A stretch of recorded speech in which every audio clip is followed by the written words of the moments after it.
Chapitre 9. Histoire de la simili-tortue. Tu ne saurais croire combien je suis heureuse de te revoir, ma chère, dit la duchesse tout en glissant affectueusement son bras sous celui d'Alice et en s'éloignant avec elle. Alice fut enchantée de la trouver de si charmante humeur, et elle pensa que c'était peut-être le poivre qui l'avait rendue si furieuse lorsqu'elle l'avait vue pour la première fois dans la cuisine. « Moi, quand je serai duchesse, pensa-t-elle, mais sans se faire beaucoup d'illusions, je n'aurai pas un seul grain de poivre dans ma cuisine. La soupe était tout aussi bonne sans. Peut-être que c'est toujours le poivre qui rend les gens furieux, continua-t-elle ravie d'avoir découvert une nouvelle règle, et le vinaigre qui les rend aigres, et la camomille qui les rend amers, et le sucre d'orge et les friandises qui rendent les enfants doux et aimables. Je voudrais bien que tout le monde sache cela, parce que alors les gens seraient moins avares de sucreries. » Ayant complètement oublié l'existence de la duchesse, elle fut un peu saisie en entendant sa voix tout près de son oreille. « Ma chère enfant, tu es en train de penser à une chose qui te fait oublier de parler. Pour l'instant, je ne peux pas te dire quelle est la morale à tirer de ce fait, mais je m'en souviendrai dans un instant. »« Peut-être qu'il n'y a pas de morale à en tirer ?» risqua Alice. « Allons donc, s'exclama la duchesse, on peut tirer une morale de tout, il suffit de la trouver. » Et en disant cela, elle pressait de plus en plus étroitement Alice contre elle. Alice n'aimait pas du tout avoir la duchesse si près d'elle, d'abord parce qu'elle était vraiment très laide, ensuite parce qu'elle avait exactement la taille qu'il fallait pour pouvoir appuyer son menton sur l'épaule d'Alice, et c'était un menton désagréablement pointu. Néanmoins, comme elle ne voulait pas être grossière, elle supporta de son mieux ce désagrément. « On dirait que la partie marche un peu mieux, » fit-elle observer. « C'est exact, et la morale de ce fait est « Oh, c'est l'amour, l'amour qui fait tourner la terre. » « Quelqu'un a dit, murmura Alice, que la terre tournait bien quand chacun s'occupait de ses affaires. »« Ma foi, cela revient à peu près au même, » dit la duchesse en lui enfonçant son petit menton pointu dans l'épaule. Puis elle ajouta « Et la morale de ce fait est « Occupez-vous du sens, et les mots s'occuperont d'eux-mêmes. » Quelle manie elle a de tirer une morale de tout, pensa Alice. « Je parie que tu te demandes pourquoi je ne mets pas mon bras autour de ta taille, » reprit la duchesse après un moment de silence. « C'est parce que je ne suis pas sûre de l'humeur de ton flamand. Faut-il que je tente l'expérience ? » « Il pourrait vous piquer d'un coup de bec, » dit prudemment Alice qui ne tenait pas du tout à l'avoir tenté l'expérience. « Tout à fait exact.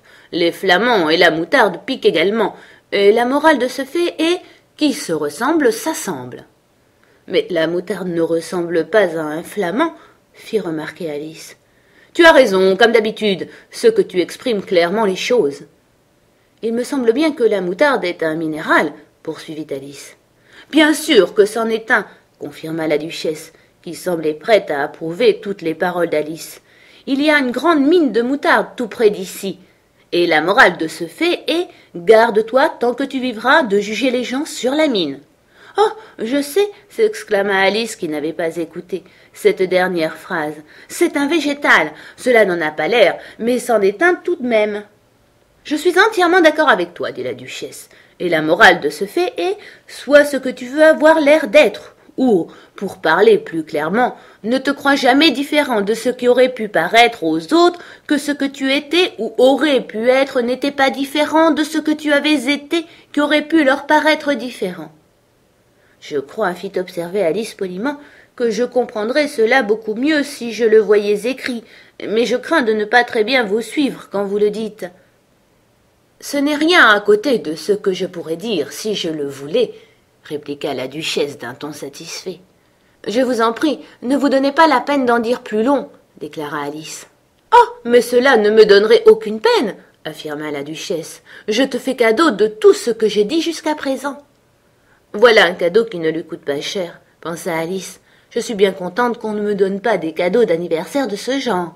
Mais elle ne se hasarda pas à exprimer cela tout haut. Encore en train de réfléchir ? Demanda la duchesse en lui enfonçant de nouveau son petit menton pointu dans l'épaule. J'ai bien le droit de réfléchir, répliqua Alice sèchement, car elle commençait à se sentir un peu agacée. À peu près autant que les cochons ont le droit de voler, déclara la duchesse, et la mort...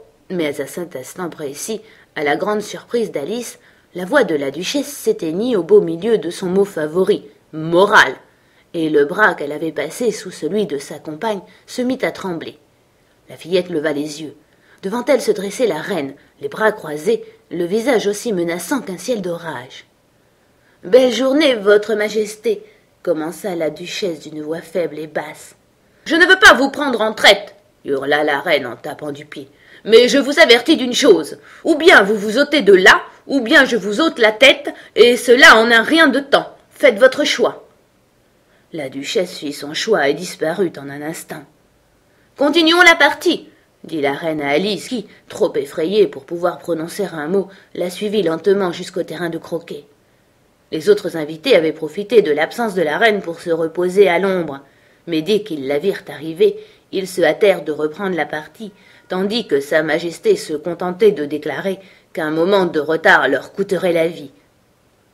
Pendant tout le temps que dura la partie, la reine n'arrêta pas de se disputer avec les autres joueurs et de crier « Qu'on lui coupe la tête ! Qu'on lui coupe la tête !» Ceux qu'elle condamnait étaient aussitôt arrêtés par les soldats, qui, naturellement, devaient cesser d'être des arceaux pour pouvoir procéder aux arrestations, de sorte que, au bout d'une demi-heure environ, il ne restait plus d'arceaux, et que tous les joueurs, sauf le roi, la reine et Alice, étaient arrêtés, attendant l'exécution de la sentence.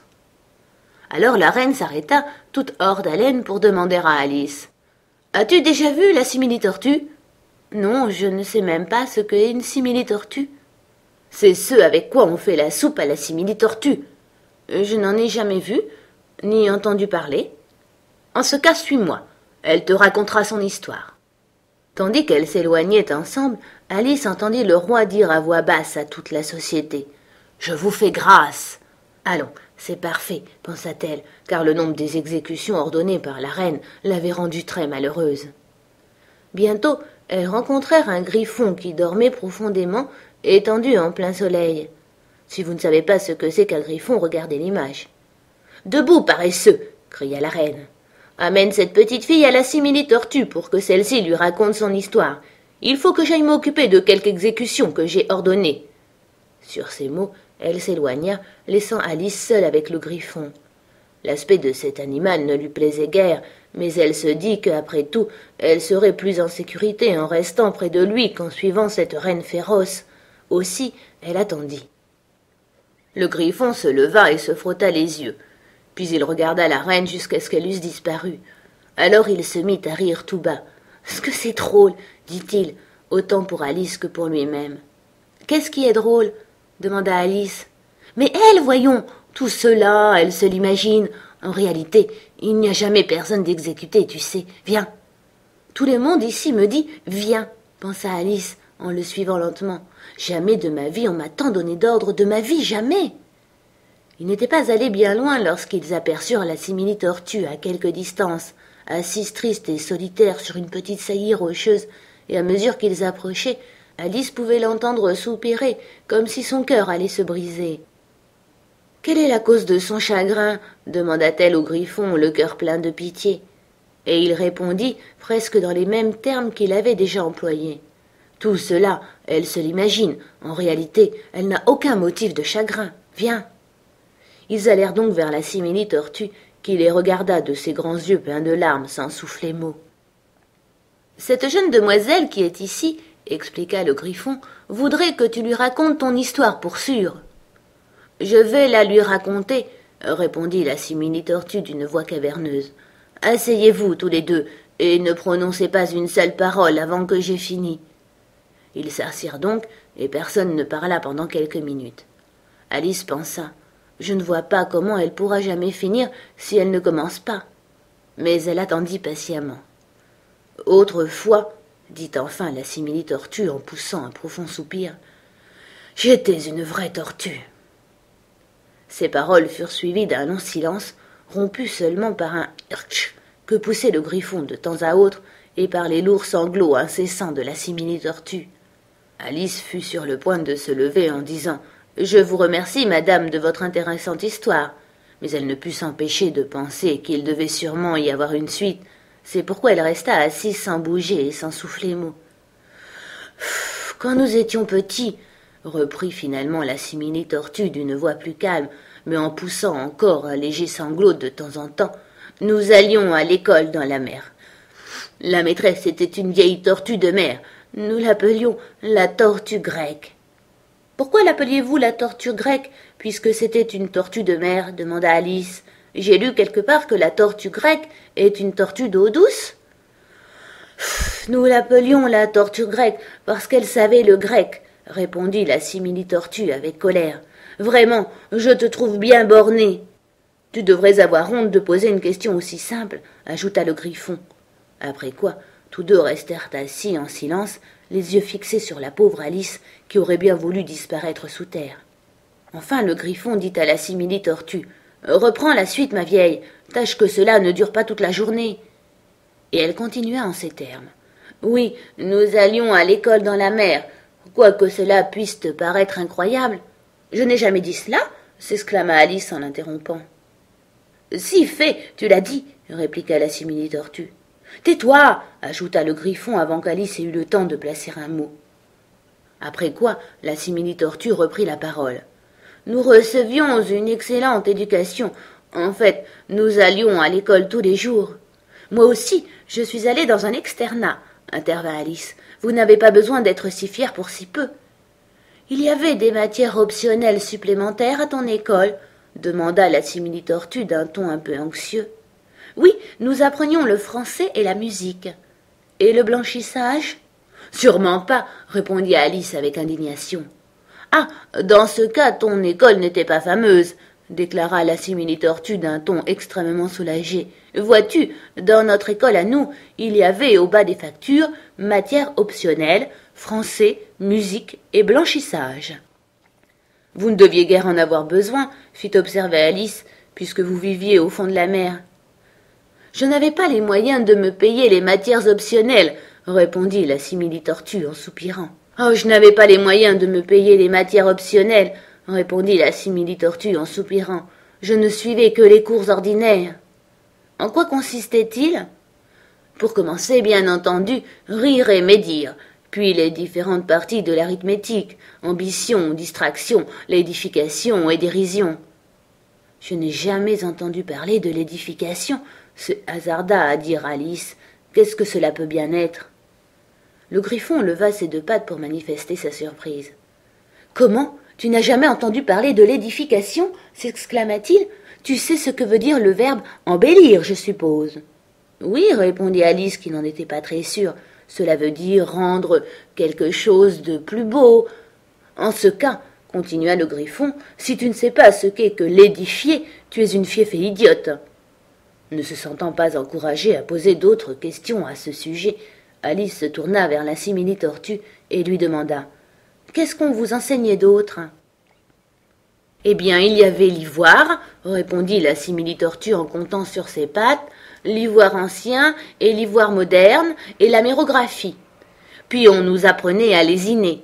Le professeur était un vieux congre qui venait une fois par semaine. Il nous apprenait à lésiner, à troquer et à feindre à la marelle. Comment faisiez-vous cela, feindre à la marelle? Ma foi, je ne peux pas te le dire car je l'ai oublié.